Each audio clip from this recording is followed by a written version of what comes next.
Sanibonani, welcome back to enye video. Ngiyabonga kakhulu for coming. Thank you so much ukuthi ufike-ke. Ngicela usubscribe mangaba kenzi kanjalo. Subscribe uyalike i-video, share i-video as well. So kule video ngithanda ngikhulume-ke nge-episode yokuthando nesithembu-ke la ubaba uMusamsile kayakhuluma khona kabi ngoMakhumalo. Angazi ukuthi he was aware or he was not aware, or is it because manje ngoba abantu sebebamhlasela ngendlela yasho ngakhona ngoMakhumalo usebuya ke manje nge-particular video just to I do not know, maybe to do damage control or whatever. Mhlambe thina ama-viewers ithi besingamzwanga kahle. So kukhona ke ama-comments asho baba uMsamsele ngoMakhumalo, abantu abekho happy, abantu abekho happy bafowethu bathi how Baba Musamsele, is this what you are saying about Makay? After all, Makay, she's been very, very supportive to you. Yona le ndlela okhuluma ngayo ngoMakhumalo, uthena uMakhumalo ufailile according to nanzoyibeka ngendlela yami. Uthe uMakhumalo ufailile ukwenza umsebenzi abamshadela wona lapha nakamseleko. I'm saying it in my own words. She failed to do what she was supposed to come kaMseleko and do, of which we know ukuthi kaMseleko mangabe ushadwa umele ke uzale abantwana. So uMakhumalo does not have her own biological child. She's got a child amkhulisayo uMbhilo. Her own biological child asebezame bazama ke. You know, akanayo ingane. So mighty yena uMakhumalo has failed to do what she was married to do for laphana ekhaya. What did he mean? What did you mean Baba uMsamsele? Because angithi siyazi uBaba uMsamsele is about big family, okwakho umuzi omkhulu, amakhosikazi amaningi, therefore amakhosikazi amaningi meaning ingane eziningi. That's what he wants, to have a big huge family. So ingakho leke shada amakhosikazi yabona seshada number 5 ike number 5 usenayo ingane. Is this why you are talking like this about Makay?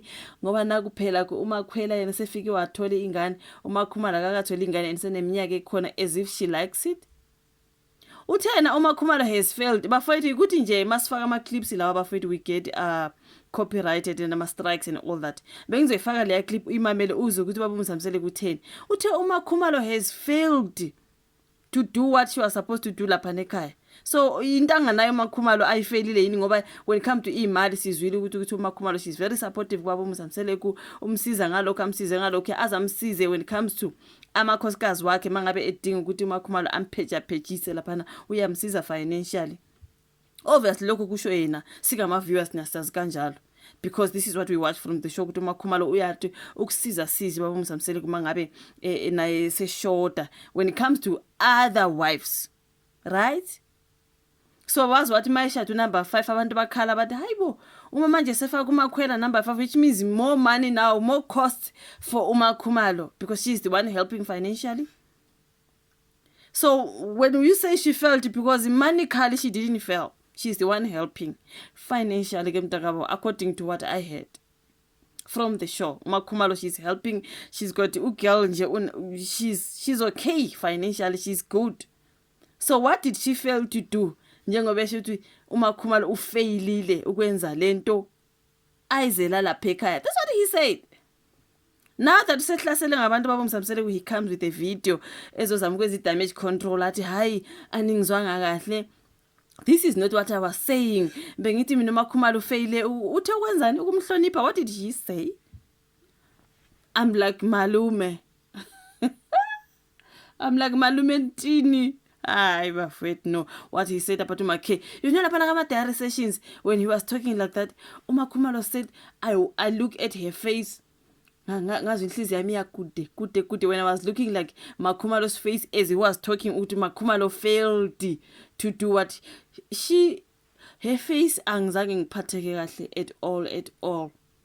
How dare you Baba uMsamsele? And after that he ngoba sayithole a lot of backlash, he records this video athi no aningizwanga kahle. I'm like Baba uMsamsele, stop it sikuzwe kahle singama viewers sikuzwe kahle. uMakhumalo doesn't have her own child, akakabi nayo ingane kaMseleko. This is what she failed to do, right? Not because she wants to fail. uNkulunkulu ongakamubusisi ngesibusiso sengane khona manje, and then when awuthi she failed as if segugile ukuthi ngeke sayithola enye ingane. Kanti thini lento yama IVF, something like that. Is VIF or IVF? You know what I mean? Why is she not allowed to do that? Kunokuthi bekuloku kuthiwa she's failing to do this, she's failing. Mangabe sikhala singama viewers singabalandeli bakaMakhumalo ukuthi hayi aningizwanga kahle because hayi sikuzwe kahle baba uMzamseleku. You were so wrong. You were very mean to uMakheng ngoba lento yokuthi akanayo ingane ibhlungu vele. Of course unayo impilo and umkhulisa kahle, uyambona impilo nje ukuthi ingane ekhula kahle and kumele kube uyambonga ngalokho. You know what I mean? She's doing very well, very very well ngompilo.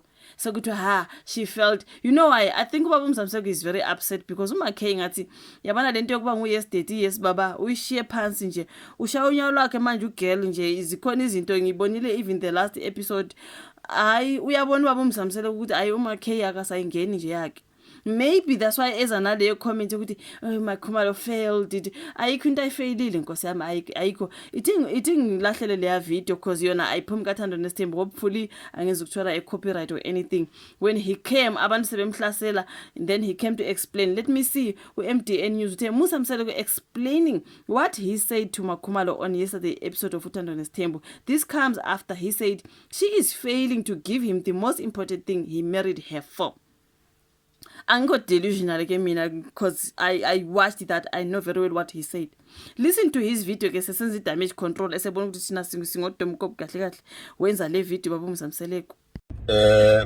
Sanibonani Mzansi, ngiyabonga kakhulu ukuthi uThando Nesithembu likhulile laze lafika la likhona. Le video le angivamile ukwenza ama video kodwa ngithi angiyenze ngoba ngiyabona ukuthi hayi into engibhekene nayo enkulu. Kodwa ngesikhathi siqala uThando Nesithembu sishonga ukuthi konke kuzoba kuhle noma kuzoba kubi. Sathi naku thina sizoninikeza isithembu bese niya decide nina ukuthi niyasifuna isithembu noma nisifuni. But into eyenza ngenze le video ukukhuluma ngoMakhumalo. I have never said uMakhumalo lento enishoyo ngaye. Ngithena mina lento ayiphumele ekhaya imhlulelo ukuthi ayenzela kaMseleku ungeseka lokho because nginomuzo omkhulu ikona kuphela engikhuluma ngakho manje nina senifaka okunye okuningi yazi mina noMakhumalo we are right kakhulu and angikwazi ukufaka abanye abantu mangikhuluma ngaye because labo bantu kuyoba sengathi bakhulu kunoMakhumalo so that will be unfortunate. But I'm simply saying uMakhumalo lento ayiganile emenza boMrs Mseleku number 3 meaning kusho ukuthi lento ayiganile fanele ayeseke iyona kuphela engikhuluma ngayo. Angikhulumi ngokunye lokhu nina enikhuluma ngakho and uyangitshela mina ukuthi anikho esithembweni because kube benisisithembweni benizo understand ukuthi uMseleku ukukhuluma ngesithembu. But ngiyabonga kakhulu konke lokho elikushoyo kuyasilekelela ekutheni sikwazi ukuya phambili and engathi ningaqhubeka njalo nime nje nina besilo nime nina beqhawe nisilekelela ukuthi sikwazi njalo ukuya phambili ngaphandle kwenu asiyilutho. Siyabonga kakhulu. Angazi ke noma abantu basasifuna isithembu ngoba kungenza ukuthi sebe decide ukuthi isithembu ngisasifuna isithembu ngiyasifuna hayi ayibanga bande khona